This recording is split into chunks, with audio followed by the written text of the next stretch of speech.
السلام عليكم الزول بون سوار. يعيا ما يطول الباطل ويتغلب عليه الحق.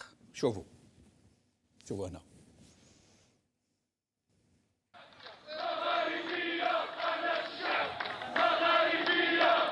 مغاربية قناة الشعب رجعت. مغاربية قناة الشعب رجعت. مغاربية قناة الشعب. مغاربية قناة الشعب. مغاربية قناة الشعب. مغاربية قناة الشعب.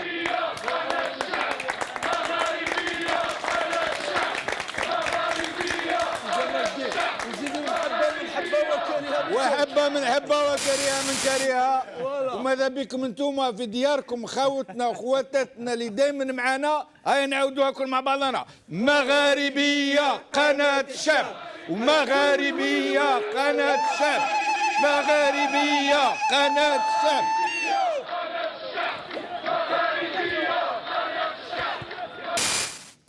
منا ورايح توليو تشوفوا كيما كانت البث مغاربية. المغاربية رجعت خاطر شي الباطل قد ما يطول ويزول donc on a fait pression sur Eutelsat par la voie d'une puissance étrangère pour qu'elle nous chasse de Eutelsat, d'un satellite, contre la loi, contre le droit, contre les aspirations de tout un peuple اللي كانوا يقولوا مغاربية قناة الشعب.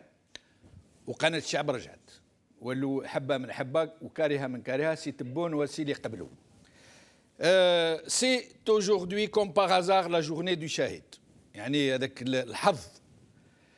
C'est la journée du shahid, une journée de commémoration et d'hommage à ces centaines de milliers de nos compatriotes qui ont donné leur vie pour nous libérer, pour nous rendre notre dignité et nous permettre d'ériger une nation fraternelle et démocratique. Gloire et honneur à leur mémoire. ربي يرحمهم، ربي يرحم الشهداء، ربي يرحم كل الشهداء اللي معروفين واللي ما مش معروفين. Leur sacrifice n'a pas été vain, puisque le colonialisme a été chassé de la vie des Algériens. Mais il reste à accomplir cette promesse et ce sacrifice de nos shuhada, puisque l'oppression est malheureusement revenue dès le premier jour de l'indépendance sous une autre forme, par le biais d'embusqués et d'opportunistes qui ont fait des shuhada de la révolution et des vrais moujahidines un juteux fonds de commerce pour remplacer au pied levé le colon d'hier. Et c'est bien pour cela que le Hirak s'est ébranlé un certain 22 février 2019 pour mener à son terme le sacrifice des shuhada. Pour une Algérie libérée de ses oppresseurs, pour une Algérie démocratique, où le peuple sera maître de son destin, enfin débarrassé du système mortifère qui a dévasté son pays et qui menace la pérennité même de la nation. Mais ce régime n'est pas seulement criminel et suicidaire, pas seulement autiste, pas seulement obstiné.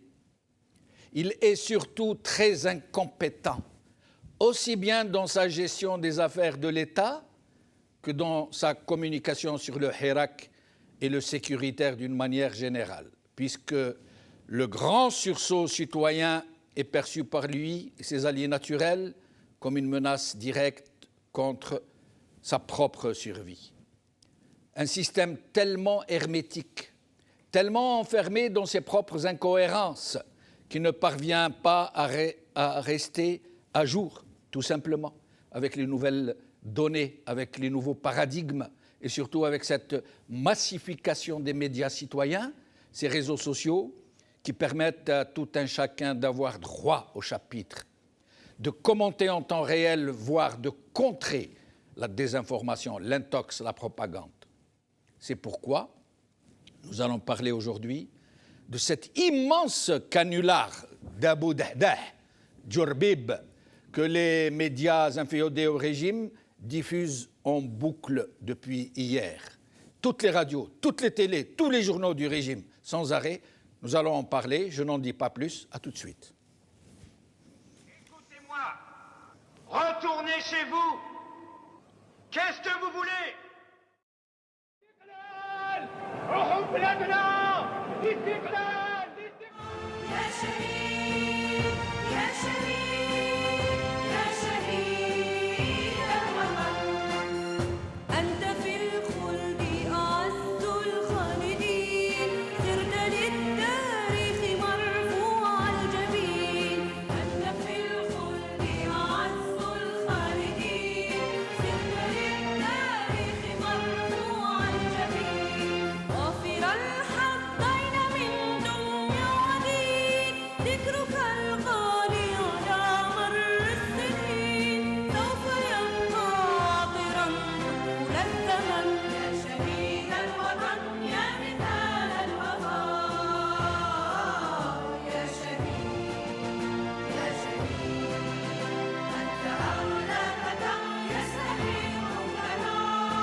Algérie, canular et coup tordu, c'est le titre de notre émission d'aujourd'hui. Et pour en parler, j'ai ici avec moi ma consoeur Yasmina Karima Bennini, journaliste. Merci d'être avec nous, Yasmina. Merci à vous, chers confrères. Et merci pour Zgherita Tagoubil. C'est avec plaisir. Merci. Zgherita يقولوا الجزائر. زغريتا. زغريتا وي. الجزائرية ثاني يقولوا زغريتا. زغريتا. احنا نقولوا زغريتا، انتم تقولوا تغريدة. لا لا تولويلة. تولويل. تولويلة. أنا مخضرمة من الشرق والوسط. تولويلة وزغريتا. بالقبيلية سعيد كيف يقولوا؟ ثغرتين. ثغرتين. زغرودة بالعربية. Nordin Aoussat, écrivain, conférencier, merci d'être avec nous. Merci Si Jamaldine pour l'invitation. Je suis triplement heureux, je dirais. Déjà le retour de El Magharibiya, Qanat Shab, ce jour, donc Shuhada, donc la journée du Shahid. Et Dieu sait combien les Shuhada dans mon cœur, dans ma mémoire, dans notre histoire et dans ma famille, ça représente quelque chose. Je le comprends à votre émotion. Et c'est tout à votre honneur et à l'honneur de tous ceux qui ont perdu des êtres chers pour nous libérer. Saïd Aknin, merci d'être avec nous encore une fois. Merci beaucoup, John. D'ailleurs, je n'arrête pas de recevoir des retours sur ta présence avec nous depuis la dernière fois. Et je te le dis moi aussi, je suis très content de t'avoir avec moi. Merci beaucoup, Jamaldine. C'est mon honneur d'être là et d'être avec Yasmine et Nordine. Je salue les téléspectateurs. Quant au titre de l'émission, si j'avais à proposer, ça serait des cons nullards et des cons tordus. Tu n'y vas pas par que de chemin. Ben voilà. Alors, mes chers amis, nous allons, avant de vous dire quoi que ce soit, nous allons juste voir cette vidéo que vous avez déjà dû voir des dizaines de fois, puisqu'elle a été relayée par la télévision algérienne, les télés inféodées au système, les radios, les journaux, les réseaux sociaux des Doubeb, et j'en passe, et des plus amplificateurs. Nous allons vous la montrer aussi, désolé de vous l'infliger. Après, nous allons parler. C'est une vidéo de quelqu'un qui se dit terroriste, qui se dit... je n'en dis pas plus, nous allons l'écouter. زرقان المدعو أبو الدحداح جوليبيب التحق بالجماعة الإرهابية عام 1994 بالغضارية. احنا حبينا الفكرة نتاعنا الفكر المسلح والفكر الجهادي والعنف حبينا ننشروه للمجتمع الجزائري عبر هؤلاء. هذا دامر ديزاد ودهينا وعربي زيتوت. اتفقنا كيف نطيحوا النظام هذا. هما يحرضوا باش يحرضوا الحراك هذا بالسلميه وحنا ندعموهم السلاح وكيف سما كانت تحولت الى ثوره. احنا كنا نبازوا عليهم باش يحرضوا الشباب الحراك يحرضوه. احنا كنا مع الاولى نقول لهم بلي سلميه ندعموهم بالسلميه بس احنا حابين نخترقوهم باش تولي امر بالسلاح والجهاد. احنا السلميه ما نستعرفوش كاع بها. تبداو يحرضوا كما يقول لك العصيان المدني. واش العصيان المدني؟ هو العنف. العصيان المدني احنا عندنا عصيان مدني ومن بعد يولي مسلح كما بدات في سوريا واليمن وليبيا. هو في بدايه الحراك فتحت صفحه حراك مثلا هذوك مفتوحه في التويتر. تبعوني كان افراد في الحراك مثل بودرة تبعني في السمانه الاولى تبعني في الفيسبوك. انا فتحت صفحات واتصلت مع الصفحه اللي فتحت فيها في الفيسبوك اتصلت بها بامر دي زيد واتصلت بها باعضاء مراشد. انا كانت عندي عده قنوات مثل قناه الحراك، كانت عندي قناه الناشط، كانت عندي قناه المنشريس، كانت عندي قناه في الامن الالكتروني كنت ننشط فيها في الامور تاع الحراك ثان. المهم كنا نديروا بها اشهارات ونحرضوا فيها الشباب تاع الحراك.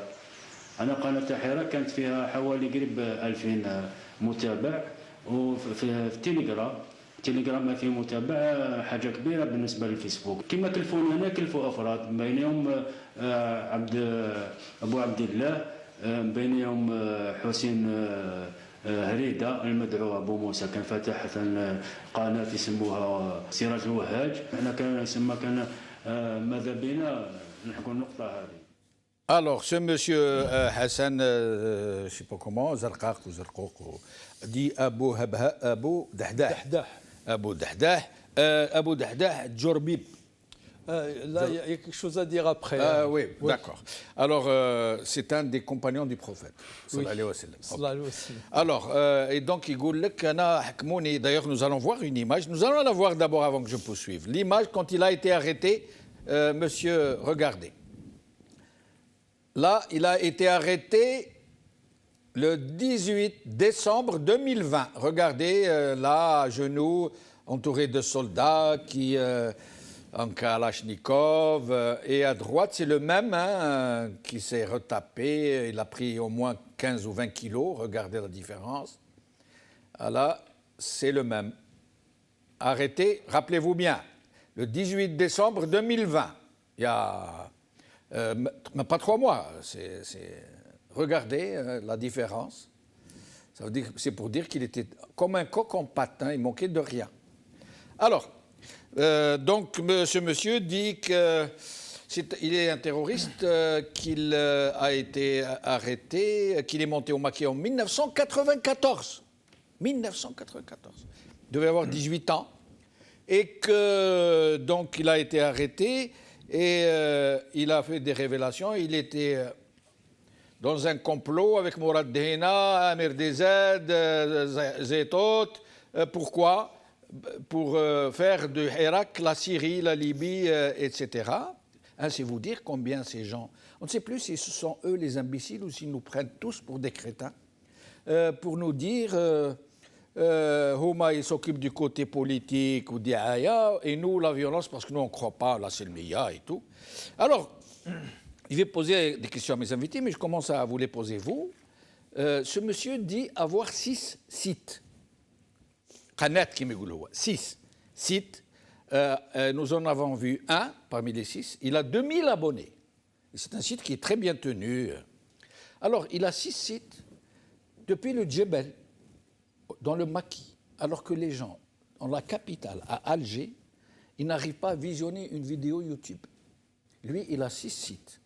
Et vous avez vu dans quel il a été attrapé. Hein, il mangeait par-ci poux, par la misère, il n'avait même pas de quoi se nourrir. Alors, il est resté 3 mois chez le DRS, ils l'ont bien briefé, ils l'ont bien nourri, ils l'ont bien gavé, et ils nous l'ont lâché pour nous dire ce qu'ils nous ont dit. Et donc, je vais laisser mes invités d'abord commencer par parler de ça. Qu'est-ce que vous en pensez? Je vais commencer par Nordin Ossat, pour parler de Djourbib. Oui. Très vite, hein, oui, parce que c'est pas ça qui très nous... vite, on ne va pas Oui. s'attarder là. C'est juste pour montrer encore une fois, je dirais, la crétinerie, parce que c'est de ça dont il s'agit. C'est que le sahabi s'appelle Djulaybib, avec un lam. Ah, d'accord. Un lam, Djulaybib, avec la. Le pire, c'est que eux, dans la vidéo qu'on peut voir tous, c'est écrit l'orthographe est faux. Oui. L'orthographe est faux. Ce qui veut dire quoi? C'est que ces gens, ça a été fait à la hâte, hein, d'accord? Et si une vidéo aussi importante qui révèle un complot aussi gravissime peut être, je dirais, filmée, montée et diffusée comme ça à la hâte sans qu'ils aient le temps de corriger quand même le nom, c'est un peu grave. Ça déjà. Oui. Donc c'est Djulaybib, c'est pas Djuraybib. Et pour terminer, Djuraybib en arabe, Jawarib, c'est les chaussettes. Ah, d'accord. Voilà. Donc Djulaybib, le pauvre sahabi très modeste et très vaillant, comme tous les sahaba. Donc ça, c'est d'une part. D'autre part, donc on voit bien que ce pouvoir, il est vraiment finissant, on l'a déjà dit, et ça c'est la preuve. Hein, c'est quoi? preuve. C'est la panique? C'est la panique. C'est la peur? C'est pour casser le Hirak? Il y a plusieurs lectures. Alors là, moi, comme ça, en réfléchissant... On va en parler, on va faire du tour de micro. Voilà. Alors, Yasmine. Alors, j'ai de la peine pour lui, vraiment. Je me demande par quoi il faut être passé pour en arriver là. Je suis désolée de ne pas être le docteur Paul Ekman. Donc, vous savez, c'était cette série Lie to Me où on étudie le body language, les micro-expressions. Lie to Me, moi, Ekdebaliya. Donc, c'est une série qui montre comment on peut déterminer, par exemple, qu'il a touché son nez. Et ça m'a rappelé, parce que c'est très pédagogique cette série-là, que c'est au moment où on ment, qu'on se touche le nez, plein de choses comme ça, les mains, beaucoup de choses comme ça, des réminiscences, mais je ne suis pas spécialiste en la matière. Je dis simplement que dans son regard, il y a quelque chose de vraiment prostré. Je trouve, pour ma part, que même s'il s'est remplumé, on ne se remplume pas toujours pour les bonnes raisons, mais en tous les cas, je ne trouve pas qu'il va mieux que quand il a été arrêté. Quand il a été arrêté, et c'était terrible, mais je trouve que c'est pire là où il ment. Non, mais il a pris du poids. Il a pris du poids, mais le poids, pour moi, le poids n'est pas un indicateur suffisant. Ouais. Je trouve qu'il était prostré aussi.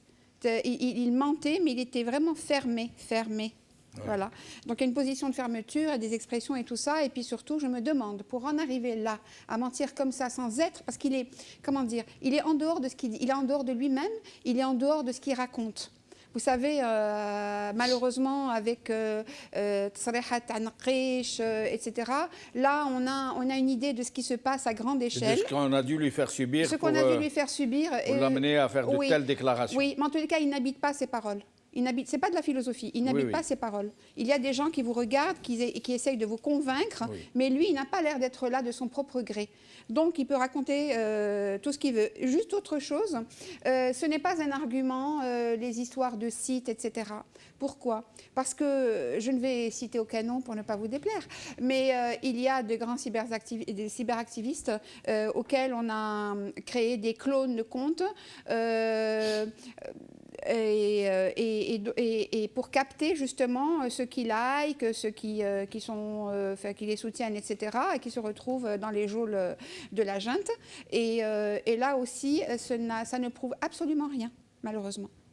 Pour moi, je ne peux pas concevoir quelqu'un qui est dans le maquis puisse avoir 6 sites, 6, qui fonctionnent très très bien, qui ont des abonnés, jusqu'à 2000 abonnés, alors qu'au cœur d'Alger, les gens rament pour pouvoir regarder une seule vidéo. Oui, et puis les gens, quand ils ont des sites comme ça, de trolls, ne les gèrent pas tout seuls. Il n'y a qu'à aller dans l'option transparence et voir un peu d'où c'est géré. Oui, et il y en a pas mal, hein, des pages. Si c'est géré chez Antar ou chez Beni Messous, oui, mais là, c'est bien sûr. Déjà, quand ils ont un seul endroit, ça indique des choses. Mais surtout qu'en Algérie, ce n'est pas un indicateur quand en plus les réseaux sociaux eux-mêmes sont dans la compromission ou dans la faiblesse de synthèse de leurs bots. Les bots se trompent. Vous pouvez être un journaliste et prononcer un certain nombre de mots et vous retrouver en dégringolade, être shadowban, comme on dit, devenir un fantôme sur la toile. Lui, apparemment, n'a pas eu ce souci. Pourquoi ? Parce qu'il y a des pages comme ça qu'on crée qui portent les noms d'X, Y et Z et on peut acheter d'ailleurs aussi des likes et des followers. Donc, ça ne prouve absolument rien. Mais ça ne nous empêche pas de rappeler que le DRS a gardé chez lui, il les garde toujours, paraît-il, Hassan Hattab et Abdelrazak El-Para, que la justice a convoqué, qu'ils ont refusé de lui présenter, sauf qu'il paraît que pour l'un des deux, il aurait été présenté en catimini à la justice et qu'il aurait été condamné en sursis et qu'il aurait été évacué quelque part. C'est pour vous dire que ces gens savent gérer les terroristes ou ce qu'eux appellent les terroristes. Mais nous allons écouter... Surtout dans un système, on n'hésite pas à faire des choses à quelqu'un qui est pieds et mains liés. Donc une photo comme celle-là, comme celle qu'on vient de voir, ne prouve absolument rien. Pourquoi ? Parce qu'il peut très bien avoir été sorti des geôles de la junte, avoir été mis sur un bout de gazon. Voilà, on l'a arrêté. Oui, mais nous, ce n'est pas ce qui nous intéresse. Ce qui nous intéresse, c'est ailleurs. Mais nous allons écouter un autre monsieur dans un autre registre où lui... Essayez de voir pour son body language à lui. Écoutez bien ce qu'il va nous dire, un autre monsieur dans une des chaînes de télé VOD au régime. Nous sommes en guerre. رانا في حرب. هم يعتكوا فينا صافي شهر من رانا في حرب. il faut pas se cacher les yeux ولا رانا في حرب الكتروني. هي جايه من شفت هذيك تاع الجيري تيليكوم ونافطال الجيري تيليكوم وسوناتراك تطلب بالاخر وعبز على الاخر وكاع ولا Saïd Aknin. Vous savez, moi je suis tutoui. Bien qu'il y a des rires qui peuvent nous rappeler des larmes versées. À la veille du 5e mandat, on nous a sorti des images, des vidéos de tueries. Oui. Des têtes coupées, des bébés fracassés. Et puis celui qui a reçu des louis d'or avait dit à la télévision que même en Libye, ça a commencé avec des fleurs. Heureusement que nous avons de la sincérité. Vous parlez de Yahya. Hachakoum. Ce n'est pas des louis d'or, c'est des lingots. Des lingots d'or. Ouais. Heureusement qu'il y a une innocence. Et toute l'Algérie est innocente pour lui dire, avec ses larmes de cet enfant, que l'Algérie ne sera jamais ni la Libye, ni la Syrie, parce qu'elle a un grand peuple. En ce jour du Shahid, j'ai devant mes yeux un Zabana qui, devant la guillotine, disait l'istiqlal. En ce jour de Shahid, qui est aussi le jour officiel de la création de l'os. Et c'est le jour où la question algérienne a été présentée aux Nations Unies, dont nous allons parler tout à l'heure. L'écho fut donné par Kharrata. خراطة احتضنت الوطن وآمال الوطن. خراطة هي التاريخ. خراطة c'est l'histoire. خراطة هي الاتحاد. خراطة c'est l'union. خراطة c'est la fraternité. خراطة هي الأخوة. خراطة هي الثبات. خراطة c'est la constance. خراطة هي الصمود. c'est la résistance. خراطة تبعث روح الأمل. Dans ce contexte,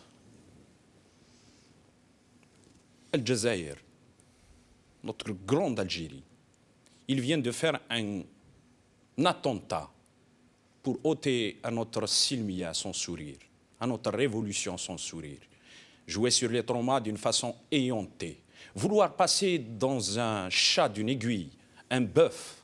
C'est comme quand ce régime, c'est comme un crapaud qui veut devenir un bœuf et à force de se gonfler, il va finir par exploser. Voici ce qui va arriver à ce régime. Quand je vois ce genre de scène, moi j'ai plus peur pour mon pays. Ça ne fait pas rire. Ça ne fait pas rire. Est-ce que notre pays, les services de notre pays sont arrivés à ce stade de déchéance mentale, à ce stade d'indigence à tous les niveaux? Ils nous disent connexion. Oui, le peuple algérien, Alger dans la capitale, il est connecté à Internet. Mais ce genre de personnages, tout comme Madani Mzrag, leur place est en prison. Si réellement ils ont fait quelque chose, si réellement ils ont tué des Algériennes et des Algériens. Quand on est en opposition, quand on dit que ce sont des scènes qui nous rappellent tristement d'autres scènes, nous ne faisons absolument pas absoudre personne de ce qui s'est passé. Mais l'attentat qui est fait à notre révolution, pourquoi que c'est maintenant? Il y a le peuple algérien avec ses chants, ses cris, cette énergie, cette dynamique révolutionnaire de Kharrata, où tout le monde disait « Istiqlal ».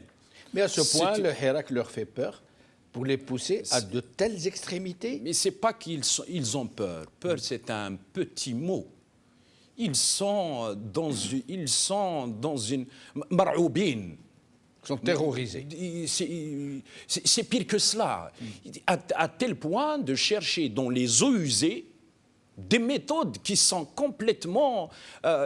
c'est pas que la raison qu'ils ne les acceptent pas, c'est pas que la logique. Même la bêtise elle-même ne peut pas accepter ce genre de situation. Et quand on voit la dynamique de notre jeunesse, la jeunesse, elle leur a répondu en leur disant « Met bdelounesh sujet titnhaouga ». C'est pour cette raison, moi j'aimerais bien dire une chose. Al-Jazair, notre pays, l'Algérie, la tudahdihou. لا من أبو الدحداح ولا من أبو اللحلاح ولا أبو المداح ولا أبو النواح ولا أبو السراح الجزائر هي أخت النجاح. Bravo. Nourdine Aoussat, je vous avoue que moi, personnellement, je me pose la question, je ne comprends pas. Parce que je me dis, c'est trop bête. Moi, je sais que, contrairement à ce qu'a dit la CIA un jour, elle a dit... Le DRS a de grandes compétences en termes de lutte antiterrorisme. Moi, je connais leurs compétences. Compétences, c'est les pinces pour torturer, c'est les bouteilles, c'est la torture, c'est le viol, c'est l'exécution sommaire, c'est les enlèvements. Ils enlèvent les gens d'entre les bras de leurs parents, de leur famille, en pleine nuit. C'est ça leurs compétences. Mais à ce point de stupidité, ils ont quand même d'autres moyens. Pourquoi ne nous ont-ils pas fourgués quelque chose qui puisse un peu semer vraiment le doute? Mais là, c'est trop gros. On dirait qu'ils ont fait exprès. Ils ont ramené quelqu'un qui est vraiment à la limite de la débilité. Il parle de 6 sites Internet. Il a été arrêté en décembre 2020. On nous le sort maintenant, alors qu'il y a des photos. Il nous dit des choses absolument ahurissantes, comme quoi Zetot ou Amir Dized ou Dihina, ils veulent faire de l'Algérie la Syrie. Moi, je me suis mis à douter. Je me suis dit, ah non, peut-être qu'après tout, ils ne sont pas aussi idiots que ça. Peut-être que c'est un clan qui veut ridiculiser un autre clan, pour scier une branche, pour faire tomber quelqu'un. Est-ce que vous n'avez pas ce sentiment? Il y a plusieurs hypothèses. Il n'y en a pas qu'une. On peut penser même au fameux discours de Chedli avant le 10 octobre, quand il a dit, en s'adressant aux apparatchiks, qu'est-ce que vous attendez de ce peuple, qu'il se révolte. Et voilà, l'histoire du boucher. Voilà, donc, et après, on a vu qu'il y a eu réellement la révolte. Là aussi, dans le discours de ce monsieur Meskin, il parle beaucoup de l'Asyan el-Madani, la désobéissance civile, et il insiste, il le dit à 2 ou 3 reprises, c'est comme si le pouvoir, il est en train de dire, attention, la seule chose qui nous fait peur au jour d'aujourd'hui, c'est la désobéissance civile. qui Voilà. dit Il l'associe clairement à la à violence. la Syrie et à la Syrie. L'Aïssian el-Madani, Tout à attendez, fait. alors il l'associe à la violence. Il dit que l'Aïssian el-Madani, la désobéissance civile, c'est une violence. Il faudrait qu'on s'élève au-dessus de l'Algérie, qu'on voit l'histoire des peuples de ce monde. Est-ce qu'en Amérique latine, par exemple, récemment, l'Aïssian el-Madani, ça a été un problème? En fait, ça manque de Il subtilité. n'y a pas que ça, c'est pas que de subtilité, il manque de culture, il manque de béaba. Le béaba de la géopolitique, elle est absente. Ce monsieur, Excuse-moi, l'obscénité. Oui, tout à on n'a fait. jamais de Mais il veut subtilité. inverser les paradigmes. Aïssian Madani ne veut pas dire non violence. C'est de la crétinerie à tous les égards. Quelqu'un qui se dit djihadiste depuis 1994, il ne peut pas dire al-fikr al-musallah, al-fikr al-jihadi ou l'unf. Il ne peut pas dire l'unf. Kalimat l'unf n'existe pas dans leur vocabulaire. Il va parler de dit, nous ne djihad, croyons pas à la il va parler Silmiya, de l'muqawama, il va parler de l'haraka, mais il ne va pas dire l'unf, il ne va pas utiliser un terme péjoratif quand il est en train de parler quelque chose de mélioratif à son profit. Quand il dit « Wesh l'Aïssian al-Madani » هو العنف كما في ليبيا كما في اليمن كما في سوريا. Ni Libya, ni l'Yémen, ni Syria n'a commencé par l'Aïssian al-Madani. Il n'y a pas eu de Aïssian al-Madani ni au Yémen, qui a été attaqué par les pays du Golfe et leur soutien, ni par la Syrie qui est plutôt des manifestations pacifiques, et puis les chiites libanais, les chiites iraniens, plus les Russes, ils ont attaqué le pauvre peuple. La Libye, on le sait tous, que c'est le tyran de Kadhafi qui voulait écraser dans le sang son peuple. Et puis les choses, c'était déjà un peuple où il n'y avait pas d'institution, où il n'y avait pas, le pouvoir n'était pas soudé, et que c'est le seul qui tenait un peu les choses, c'était Kadhafi, puis à la déflagration totale. Donc, quand on parle du contenu de ce que dit le monsieur, c'est c'est de la crétinerie. Tu imagines, il dit avoir pris contact avec Zetot, avec Mourad Hina, avec Amir Dizad et Boudra, je ne sais pas qui c'est. C'est un autre point très important, on parlera tout à l'heure. Il a pris contact avec eux sur Facebook. Et depuis le maquis. Depuis et ils ont fait un partage des tâches. Vous vous occupez de la violence. C'est surtout ça, si Jamal el-Din. Des gens qui se connaissent depuis des décennies. Peuvent peut-être à la limite correspondre entre eux et corresponder entre eux par ces biais-là, puisqu'ils se connaissent. Mais quelqu'un que tu ne connais ni d'Ève ni d'Adam, il te contacte par Facebook, ça y est, vous faites une alliance, vous allez faire, comment dirais-je, une stratégie, vous allez vous partager les tâches, rien que par une connaissance sur les réseaux sociaux. Et encore, nous connaissons des Hina, ce sont des gens de très haut niveau. Vous disiez, l'un est docteur en physique nucléaire, l'autre est un diplomate de haut rang, qui vont donc se mettre en contact avec ce monsieur, avec un partage stratégique des tâches. Là, tu t'occupes de... C'est incroyable. C'est incroyable. Mais c'est ça, c'est que ce qui nous ramène à nous interroger et à qu'est-ce qui se passe derrière. Qu'est-ce qui les a poussés? Qu'est-ce qui se passe, Yasmina? Qu'est-ce qui les a poussés? Qu'est-ce qui se passe? Mais vous allez arrêter de faire de la pub à ces messieurs. Non, mais on je vous taquine comprendre. par rapport à la dernière fois. Alors, d'abord, il y a une chose, et un point qui me tient à cœur. Oui. Syrie, Yémen et Libye ne sont pas des gros mots. Pour que le Hirak reste dans sa dignité, n'oublions pas que ce n'est pas parce que l'Algérie a un grand peuple, tous ces pays ont eu des grands peuples, et la Syrie, et puis alors l'Ihoud par exemple aussi, ça revient dans des chants, ça revient dans des rhétoriques et tout ça. Faisons attention, restons au-dessus de la ceinture. Absolument, vous avez raison. Dans les, voilà, vous avez raison. Bien haut, parce que le Hirak, la Syrie, la Libye, c'est des victimes. Aucun peuple au monde ne mérite ça. Absolument. Et aucun peuple ne doit voir son nom associé, comme la libanisation avant, etc., justement à des horreurs, etc. Un jour, la paix reviendra là aussi, et ils auront aussi des leçons à donner au monde, et ils en ont déjà donné. Hein. Ouais. Les Assyriens, le croissant fertile, c'est aussi la Grande Syrie, c'est la Terre Sainte aussi. Je veux dire, nous devons l'histoire, on doit s'incliner devant l'histoire et la valeur des peuples, même ceux du fin fond de l'Amazonie.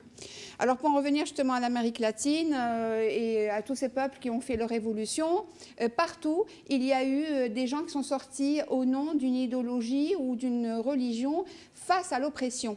Parce que quand il n'y a pas d'oppression, pourquoi y aurait-il ces choses-là? Pourquoi y aurait-il ces choses-là? Je ne sais plus dans quel pays, je ne sais plus si c'était en Amérique latine ou en Europe de l'Est. Il y a bien eu un prêtre qui a été l'une des figures, l'une des icônes, comme on dit aujourd'hui, de leur hirak, de leur révolution. Donc, sachons toutes mesures gardées. Pourquoi cette opération? Oui, c'est ça. Pourquoi cette opération à ce moment maintenant? Alors, cette opération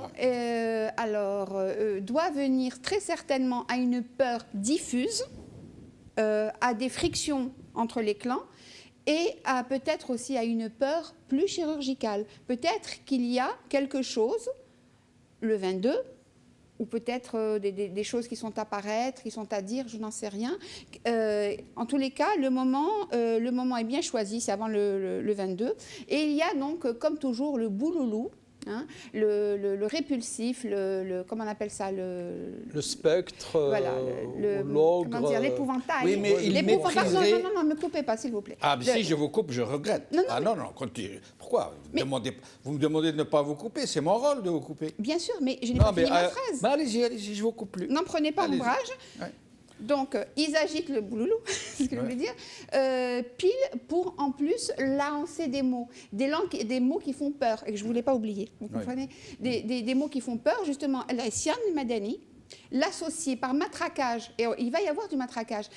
Alors, Haïtian Madani, c'est la violence. Je ne sais plus qu'est-ce qu'il a dit d'autre, la syrianisation, justement, du conflit, etc. Donc, il y a des mots bien précis qui ont été dits, et il y a des gens à qui ça fait sincèrement peur, il y a des gens pour qui c'est le fonds de commerce, voilà.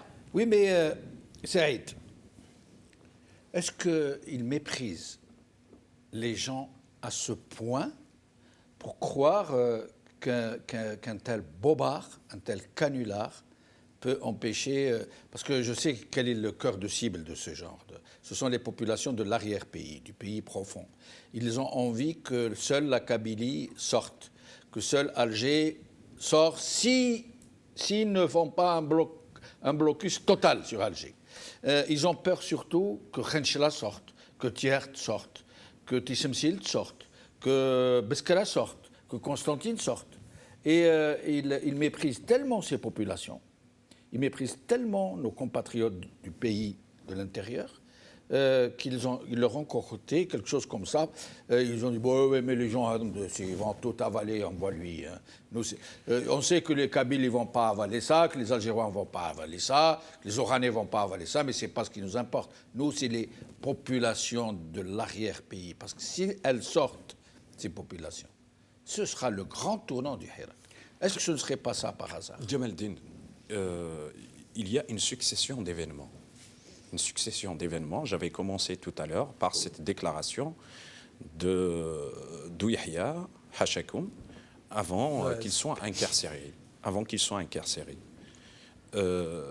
Et puis, il y a 3 mois de ça, un peu moins, ils avaient annoncé qu'ils avaient trouvé à Tizi Ouzou des armes, je ne sais pas de quelle génération, ainsi de suite. Et puis on a vu à la télévision à un certain moment, quand il y avait eu la pénurie de certaines denrées alimentaires juste au début du confinement, il y avait la semoule et ainsi de suite. Et ils montraient à la télévision exprès des images justement de l'arrière-pays, d'hommes et de femmes qui normalement, y compris dans les pays les plus développés au monde, ici quand il y avait eu le début du confinement, les gens se sont disputés autour du papier toilette. Oui. Mais par contre, eux, ils les utilisent dans les chancelleries pour les présenter à ceux qui les soutiennent à l'étranger, pour leur dire, regardez, si on laisse le pays, c'est ces sauvages-là. Donc ils se moquent non seulement de l'intelligence, mais aussi ils sont dans une attitude de mépris. Ils méprisent le peuple. Et ils ne sont pas seuls. Je rappelle qu'un intellectuel que je ne nommerai pas, très connu, algérien, aurait dit que l'arrière-pays ne participe pas au Irak. Et ça a été repris par M. Macron. Oui, Je le rappelle. Oui, mais c'est ça c'est l'histoire qui se répète. Quand De Gaulle était venu visiter l'Algérie en 1961, on lui a déconseillé d'y aller aux grandes villes. Et on lui avait dit qu'il fallait aller à l'arrière-pays parce que là-bas, il y a un accueil. Et à chaque fois, dans l'imaginaire colonial, il y a toujours cette histoire. C'est du néocolonialisme. C'est pour cette raison que nous parlons du néocolonialisme. Et c'est les mêmes instruments qu'ils sont utilisés. Et ceux qui relaient ou qui les alimentent en matière de services après-vente de toutes ces théories sont très connues. Aujourd'hui, il y a une vérité. La vérité, c'est que le 22 février fait partie des dates historiques de notre pays. La deuxième vérité, c'est qu'il y a un grand peuple. Notre peuple, aujourd'hui, quand un jeune né à l'instant où je vous parle, il a 58 ans et il a un doctorat d'État dans l'expérience politique et expérience sociale qu'a vécu l'Algérie. On ne peut plus nous la faire à l'envers. On ne peut plus manipuler. Pourtant, on ne Saïd, peut plus diviser le pourtant, peuple. je me permets de vous interrompre parce que Yasmina m'a fait peur maintenant. Je n'ose plus interrompre. Faut pas, non. Pourtant, cette histoire de ce monsieur Dahdah, ou Abou Dahdah, qui a été relayée par toute la presse du régime, toute, sans aucune exception, par toutes les télés, par toutes les radios. Mais certains journaux, je vais les citer, TSA, El Watan, Liberté, Le Soir d'Algérie et d'autres du même tonneau, pas un mot. J'aurais compris, à la limite, qu'ils rejoignent le régime, qu'ils se fassent les relais du régime. Ils ont eu ce scrupule de ne pas le faire. J'aurais compris qu'ils fassent un compte-rendu neutre. Ça veut dire, la télé, après aller... Ils l'ont pas fait, pourquoi? Parce qu'ils savent au fond d'eux, et ils savent très bien pour avoir pratiqué ce régime et avoir été ses propres relais, ce que sont ces méthodes. Mais ne pas en parler du tout, même pas un mot. L'omerta. C'est l'omerta. Ou le blackout, pour rester plus... Le blackout, oui. Ouais. Ou l'embargo. Voilà. Djemeldine, il y a ceux qui font l'histoire. Le peuple algérien est en train de faire l'histoire. La reprise historique, si on l'avait utilisée dès le départ par rapport au 22 février, c'est cette promesse qu'on fait Chouhada, d'une Algérie démocratique et sociale. Et il y a aussi les jouets de l'histoire. La différence qu'il y a entre ceux qui font l'histoire et les jouets de l'histoire, entre eux, il y a une montagne comme celle de Kharata que nous avons vue, une montagne d'éthique, de probité, de sincérité, d'intégrité et d'accompagnement de son peuple dans la réalisation de ses rêves. Ni d'hdouh. D'ailleurs, qu'est-ce qu'ils ont fait avec le bahbouha? Apparemment, ils ont le problème avec H. Si je n'étais pas bien élevé, j'aurais dit avec H,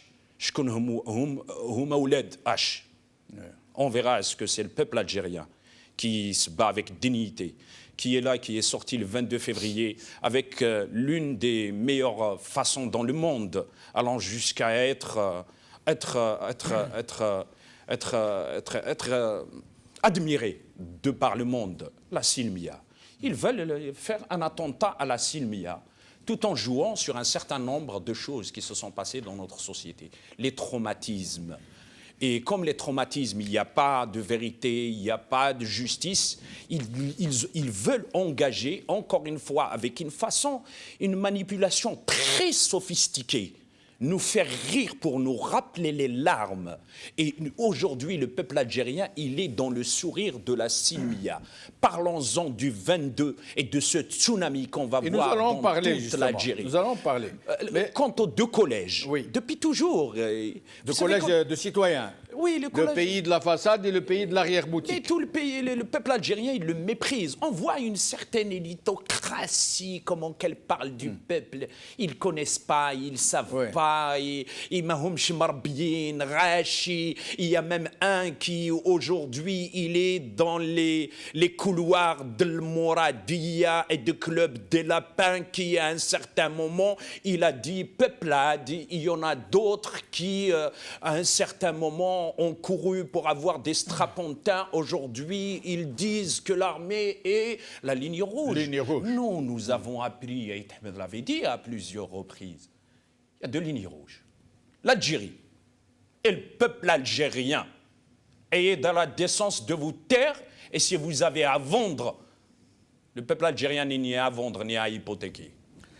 Nourdine Aoussat, quand il nous parle des 6 sites Internet de ce monsieur, dans le même temps qu'il s'attaque aux réseaux sociaux, qui seraient infestés d'ennemis de l'Algérie, est-ce qu'ils ne veulent pas justement démanteler les réseaux sociaux, surtout que ça vient après l'appel de M. Belheimer aux jeunes Algériens qui veulent mettre leur site au service de l'Algérie pour défendre l'Algérie, qu'ils auraient 1 milliard de centimes chacun.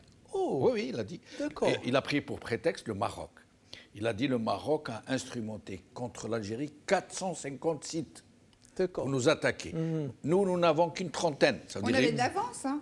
Oui, oui, mais il reconnaît qu'ils ont une trentaine. Ça veut dire qu'ils manipulent. Et il dit, nous devons donc monter, atteindre au moins les 300, et nous allons demander aux jeunes qui ont des sites, qui sont des influenceurs, etc., qui acceptent de défendre l'Algérie, ça veut dire défendre le régime en fait, qu'ils auront 1 milliard de centimes chacun. Est-ce qu'à travers cette sortie, il n'y a pas aussi cet objectif de neutraliser les réseaux sociaux et de semer la suspicion pour ce qui est de leur activité? Ce sera bien difficile de le faire. Les réseaux sociaux, ça leur échappe parce qu'il y a un enjeu économique. D'autres pays plus puissants, plus forts, plus, je dirais, compétents dans la plaidoirie de leur cause n'ont pas réussi. La France et les États-Unis et d'autres pays n'ont pas réussi. Pourquoi? Parce qu'il y a un enjeu économique derrière. Ni Facebook, ni Twitter, ni YouTube ne pourront, je dirais, leur accorder faveur ou, disons, une réponse positive à leur doléance. Donc, c'est cuit. Mais justement, j'inverserai plutôt la question. Pourquoi ils s'attaquent spécialement à ces personnes-là? Amir Dizet, Arbi Zetot. Je ne connais pas ce Boudra, mais apparemment, il doit avoir aussi de l'influence. Dehina. Rachad, d'une façon générale. Voilà, d'une façon générale. Parce que quelqu'un comme... on le prend juste pour le citer. Hein, donc, Amir Dizet, quand il fait un direct, il y a 45 000 personnes qui le suivent en direct. Oui. Hein, Et à 3 h du matin. Et à quelle heure? Il y a 3 h du matin. Non, je n'ai pas vu, moi, les échos que j'ai eus. Donc, 23h, minuit, etc. Non, parce que ça a Et en tout son plus, sens. c'est un improviste. Pour ne pas être, je dirais, comment dirais-je, coupé, il a lancé ça, 2-3 minutes, les gens, ils se rallient, 145 000. Et les régimes totalitaires, leur spécificité, c'est quoi? Leur spécificité, c'est pas seulement je dirais, de t'empêcher ou d'empêcher les personnes de s'exprimer, mais c'est surtout, ils sont totalitaires dans le sens aussi qu'ils aimeraient contrôler la totalité des moyens d'expression et les moyens d'information. Donc, comme ça leur échappe, ils sont hors d'eux. Ils n'arrivent pas donc à contrôler ces acteurs-là qui, à eux, totalisent 2 millions de vues à chaque fois qu'ils font une vidéo. Ça, d'une part. D'autre part, ne l'oublions jamais que le 22 février 2019, puisque là, on est à quelques jours de célébrer le 2e anniversaire, c'est un séisme. C'est un séisme au sens propre du terme. Et là, totalement ébranlé le système algérien, le système politique qui était ancré avec ses ramifications, avec ses réseaux, avec ses ressources, etc. Il a été totalement ébranlé. Et comme on le sait, il suffit d'avoir une petite culture,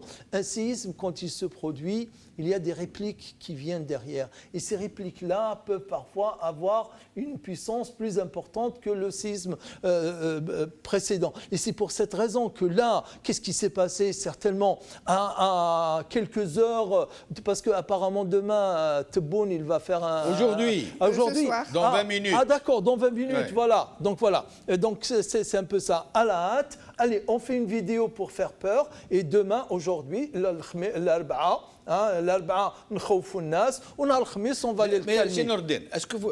pardon c'est de la vous interrompre. stratégie. Oui, oui, mais bon, tout le monde aura compris que cette échéance du Hirak, qui a commencé avec la reprise de Kharrata, il est possible que demain ce soit Khenchla, il est possible que après-demain ce soit un peu partout, surtout que demain c'est vendredi, ne l'oublions pas, Oui.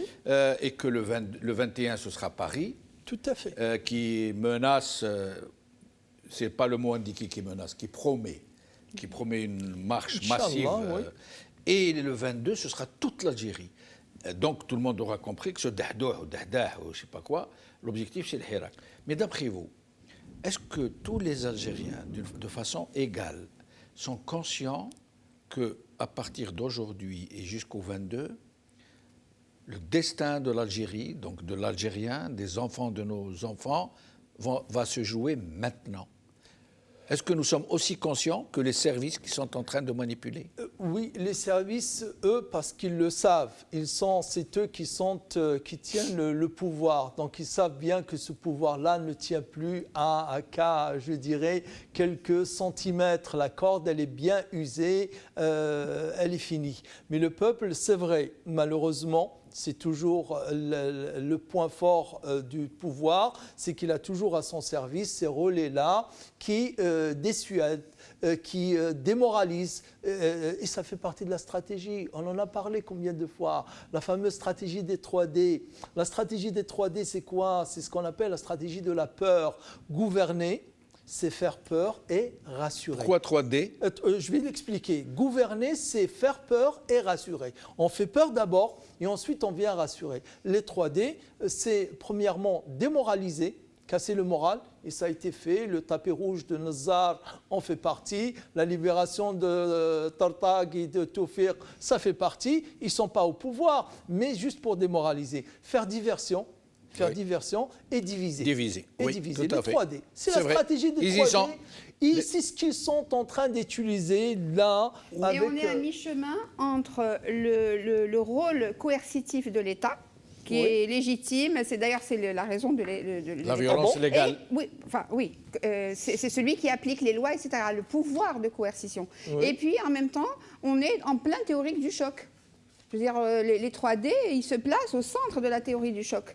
Vous malmenez, et puis ensuite, vous créez une fragilité, des brèches, et vous vous engouffrez dedans. On est exactement dedans. Sauf que là, les brèches, l'ébranlement, il est de leur côté. C'est leur édifice à eux qui a Exactement. fait, Ah, qui est il s'écroule. fissuré. Il est en train de- C'est leur édifice à eux qui a Fissuré. craqué. Fissuré. Ah oui. Et il a craqué. Ça y est, classe.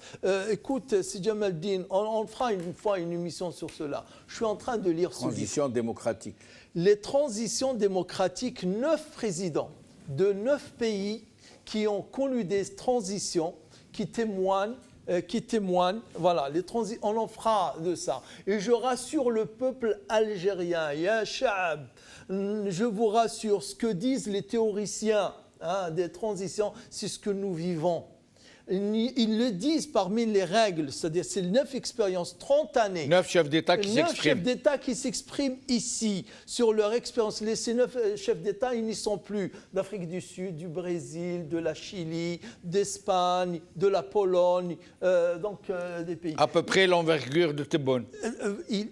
C'est-à-dire C'est C'est-à-dire- transition comparée, si je Voilà, comprends bien. Brésil, Chili, Ghana, Mexique, Indonésie, Philippines, Pologne, Afrique du Sud, Espagne, voilà. Et ils disent qu'il n'y a aucune révolution qui s'est faite comme ça avec un changement du jour au lendemain.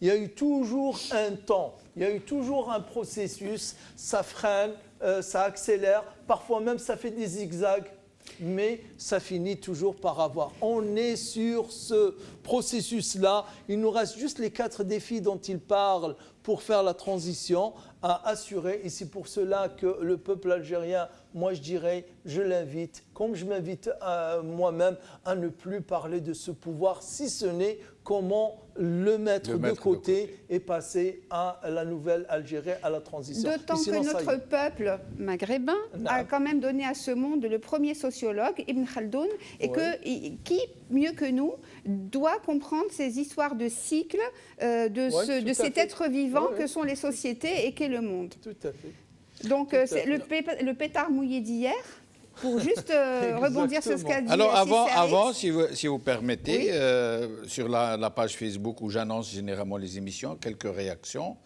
Nabila Khattal Amalou, félicitations pour le retour d'El Magharibi. Inch'Allah, son retour sera le retour du Hirak. Bonne continuation.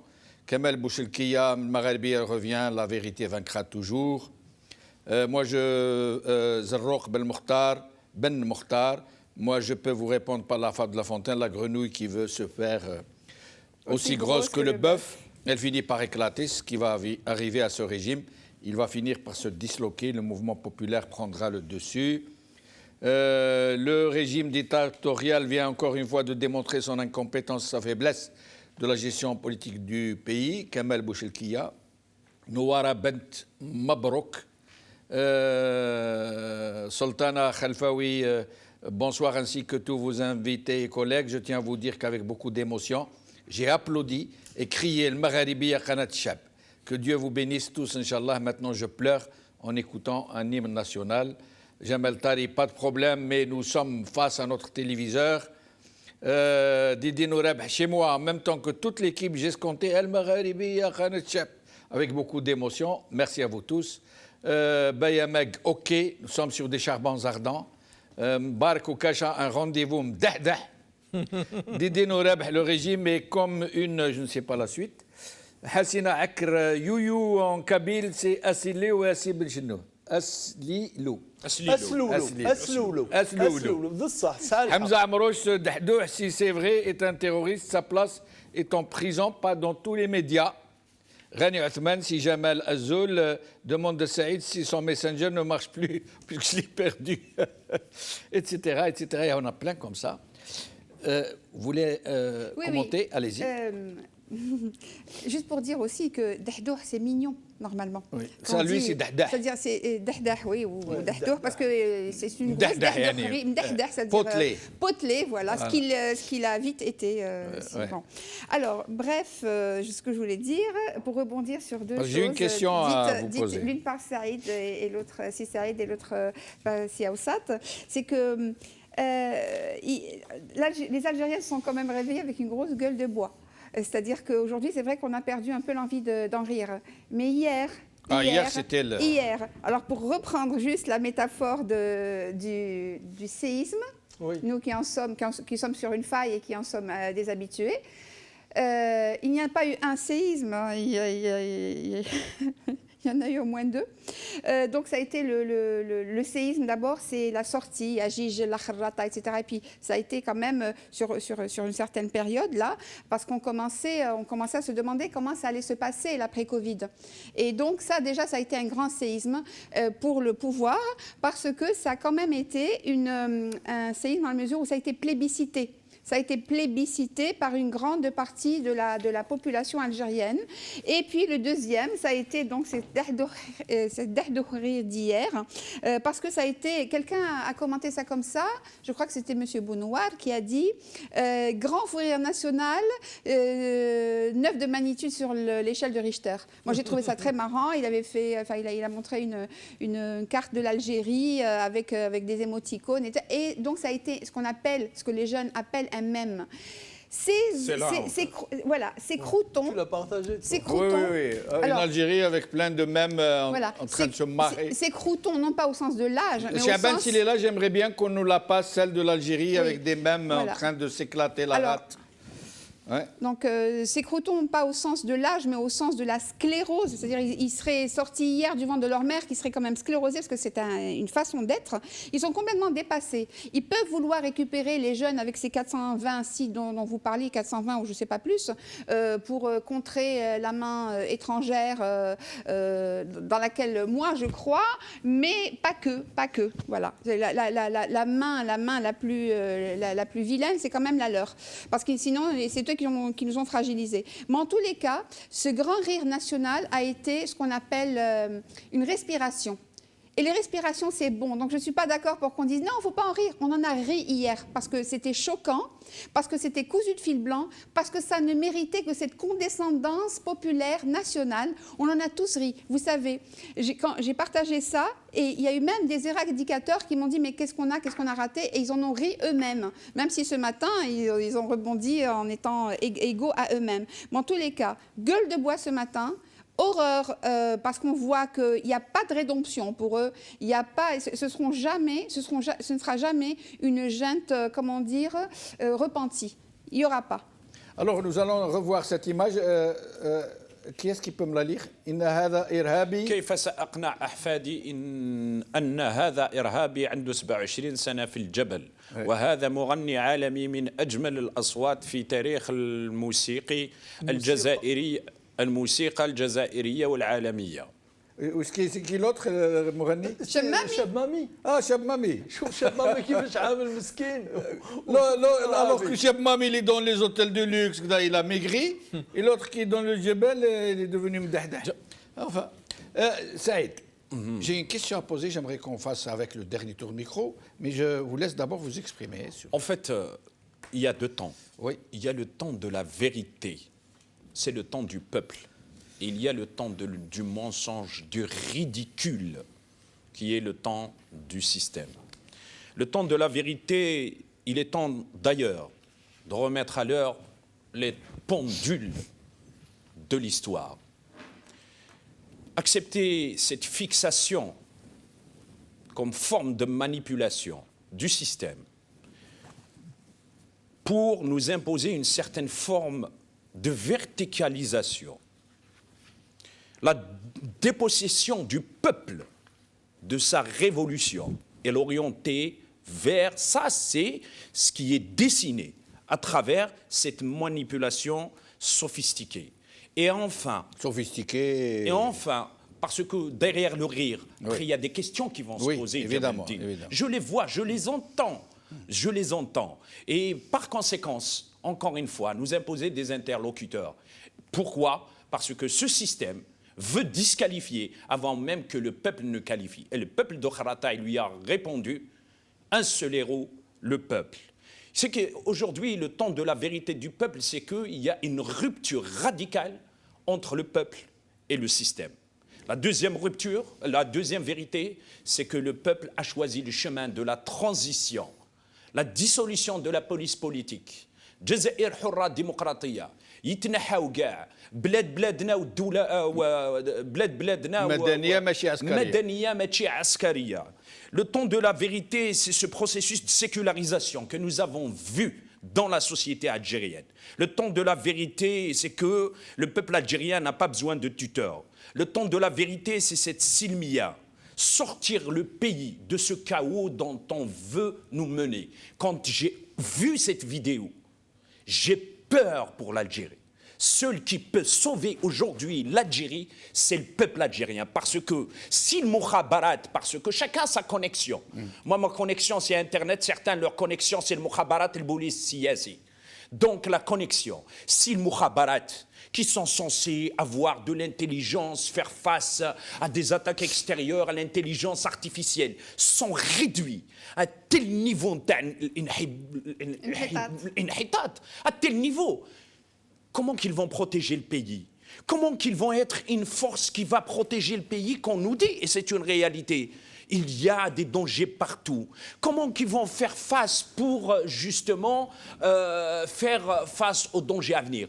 Et là que nous allons comprendre que seul aujourd'hui qui peut sauver l'Algérie, c'est le peuple algérien par son unité, par son pacifisme, par sa détermination, par sa silmia, par sa révolution. Le peuple algérien fait la révolution, non pas par désamour du système ou quoi que ce soit, non pas par déception, c'est parce qu'il aime l'Algérie et il sait que l'Algérie entre les mains de ce système, c'est la fin de l'Algérie de Zabana et de Chouhada.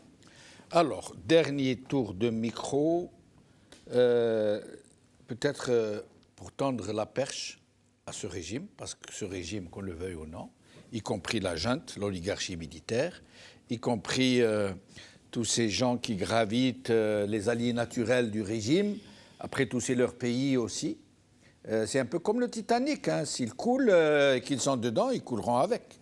Le fait qu'ils aient placé leur fortune à l'étranger ne les met pas à l'abri du tout, parce que les Algériens ne les lâcheront jamais. Nordin Aoussat, pourquoi ce régime ne comprend-il pas que sa seule chance, sa seule planche de salut, c'est une transition, puisque vous êtes en train de lire ce livre, c'est une transition intelligente, une transition qui commencera à lui permettre à lui-même, à ce régime, à ses membres, aux membres qui le composent, de partir à l'amiable. Ça veut dire y compris de négocier les conditions de leur propre départ. Peut-être une amnistie, peut-être effacer l'ardoise, et ils ne partiront pas comme ça en un claquement de doigts. Une transition, ça peut prendre des années, ça peut prendre dans le meilleur des cas des mois. Pourquoi, Nordin Aoussat, ce régime n'écoute-t-il pas la voix de la raison et qu'il aille dans le bon sens pour essayer de se mettre d'un côté de la table, tout faire pour permettre aux Algériens d'avoir des représentants qui se mettront de l'autre côté pour pouvoir essayer de trouver ensemble, lui y compris, les solutions de demain? Je vais être très sincère dans ma réponse. Je le suis toujours, bien entendu, mais là encore, c'est-à-dire pas faire de la politique, mais rester sincère. Je ne vais pas m'adresser pour cette réponse au pouvoir, parce que sincèrement, franchement, moi, je n'y crois plus en la possibilité que ce pouvoir prenne conscience, parce il l'est toujours devant une chance inouïe. Aucun pays, je veux dire, n'a eu cette chance d'avoir tout un peuple, intergénération, je dirais, opinion politique, etc., réunis autour d'un seul idéal, autour d'une seule revendication, un seul leitmotiv, le changement radical. Ce système-là, il le sait lui-même qu'il est fini, il n'a plus aucune ressource pour se renouveler, pour se réformer. Donc il faut le changer radicalement. On a un peuple qui ne demande que cela. C'est pour cette raison que je m'adresse au peuple, pour donc faire les deux à la fois. Le dernier commentaire sur cette vidéo, puisqu'il y a un message qui a été quand même lancé à travers, c'est que, alhamdoulilah, c'est Qudrat Rabbi, que ce peuple ait, dès les premières semaines de Hirak, opté pour le silmiya, le pacifisme, l'action pacifique. Ce n'est pas par stratégie, ce n'est pas par tactique, mais c'est une conviction. C'est plusieurs années, voire plusieurs décennies qui se sont catalysées de violence et contre-violence, je dirais, qui se sont catalysées, ont cet élan populaire pacifique. Donc, Chab, il ne lâchera pas la voie et l'arme pacifique, parce que c'est sa force et parce que c'est sa conviction. Le bled bledna. On ne veut pas que le bled que le bled tefsed, qu'il y ait quoi que ce soit. La géopolitique a changé. Je ne parlerai pas du Maroc. Maroc, ce sont nos frères, ce sont nos pères, ce sont nos enfants. Le danger ne vient pas du Maroc ou vient pas de la Tunisie. Le danger vient d'ailleurs, vient de plus loin. Donc la géopolitique a changé et nous avons tous intérêt à sauvegarder le pays et à sauvegarder la stabilité du pays. Mais juste une dernière chose, c'est Jamaldine, pour terminer, parce que je repense combien de fois à cette question de l'histoire. Est-ce qu'elle se répète ou elle ne se répète pas? Donc nous avons toute une théorie, donc que l'histoire ne se répète pas. Parce que ce qui s'est passé hier, nous, ma génération, On se souvient bien des années 90, puisque le bonhomme lui-même, il fait partie, soi-disant, des gens de 90. Voilà ce que dit cet historien. Il dit « l'histoire peut se répéter ». Hein, mais la première fois sous forme de tragédie et la deuxième fois sous forme de farce. C'est ce qui s'est passé. Les images que nous avons vues hier, elles faisaient pleurer les Algériens parce qu'ils savaient que derrière ça, il y a une vérité, il y a des massacres qui se préparent, il y a eu des massacres qui se sont produits. Mais là, ce qui s'est passé hier, c'est une farce. Ah, c'est une farce et ça nous a fait tous rire. Et c'est pour cette raison que, Inch'Allah, c'est fini et c'est fini encore pour ce pouvoir. Yasmina. Alors, pour revenir à Ibn Khaldoun, هو يهضر على العصبية وحنا عندنا عصابة. C'est un signe, non? وحنا يا d'habitude عصبيين, c'est-à-dire nerveux. Et bien là قتلناهم البارد, البلاد بلادنا ونديروا راينا. D'accord, on est connu pour la nervosité. Et bien là, nous sommes connus pour la non-violence, sachant justement que c'est ça qui les tue. À petit feu, parce que eh bien, la non-violence, c'est juste ce avec quoi ils ne savent pas dealer. Eux, leur langage, leur compétence, c'est la violence. Et donc, en étant non-violent, en étant souriant, en riant un petit temps, pour reprendre son souffle, de leur mascarade, nous ne sommes pas tellement dans... Hier, nous étions dans la Commedia dell'arte, mais en vérité, nous sommes dans l'enfer dedans, plutôt dans la Divine Comédie. Et puis, pour revenir, vous avez parlé du Titanic. Je ne suis pas sûre qu'on soit sur le Titanic. Nous peut-être, ce à quoi ils veulent nous mener, vers un iceberg. Mais je crois que le problème, il est intérieur. Et donc, nous sommes plutôt sur le radeau de la Méduse. Les radeaux de la Méduse de Jéricho, c'est connu pour une histoire d'anthropophagie. Ils sont en train de s'entre-bouffer. Ils sont en train de faire la part du feu en mettant les uns en prison, etc., en en diabolisant d'autres, etc. C'est le radeau de la Méduse. Revenons à nos classiques. Mais en tous les cas, pour finir, juste, je voudrais nous féliciter tous du retour de El Maghrebia. Merci. Comme je disais la dernière fois, on en pense qu'on veut. Il n'empêche que moi, en tant que journaliste, je m'en félicite en tant que journaliste, la liberté de la presse. Et on pense qu'on veut de El Maghrebia, mais El Maghrebia a été plébiscité par le peuple. Et ce que dit le peuple, moi je dis Amen. Merci. Saïd Aknin, le mot de la fin pour le coup. Jamal Din, le peuple algérien est héritier des chouhada. Et les chouhada, tous ceux qui ont pris les armes pour libérer l'Algérie, quand ils sortaient le matin, même ceux qui ont survécu, ils ne savaient pas qu'ils allaient retourner le soir. Mais n'empêche, grâce à leur détermination, grâce à leur amour transcendantal de la patrie, grâce à la fraternité, à l'union, même si en 1954, quand ils ont tiré la première balle, ils ne savaient pas combien que ça allait durer. Ça a duré 7 ans, mais on a été libérés de joug colonial qui a trop duré. Aït Ahmed a porté la question algérienne aux Nations Unies. Aït Ahmed disait que notre camp est dans la société, dans son avenir et dans son devenir. Je préfère être un maire élu par mon peuple que d'être un président désigné. Le peuple algérien, quand il y avait toute une polémique, j'avais écrit que le FFS est plus grand que vous. La Silmia est plus grand que vous. L'Algérie est plus grand que vous. Le peuple algérien est plus grand que vous. Si aujourd'hui, dans ce système, il y a encore des hommes et des femmes d'honneur, de dignité, qu'ils se mettent du côté du peuple, il est grand temps avant que ça soit trop tard. Le peuple algérien avait répondu en disant « Silmiyatuna, aqwa min dahdahikum, ma yakhoufunash bil-ashiriya, wa hna rabbatna al-miziriya » Le peuple algérien a fait la plus grande école.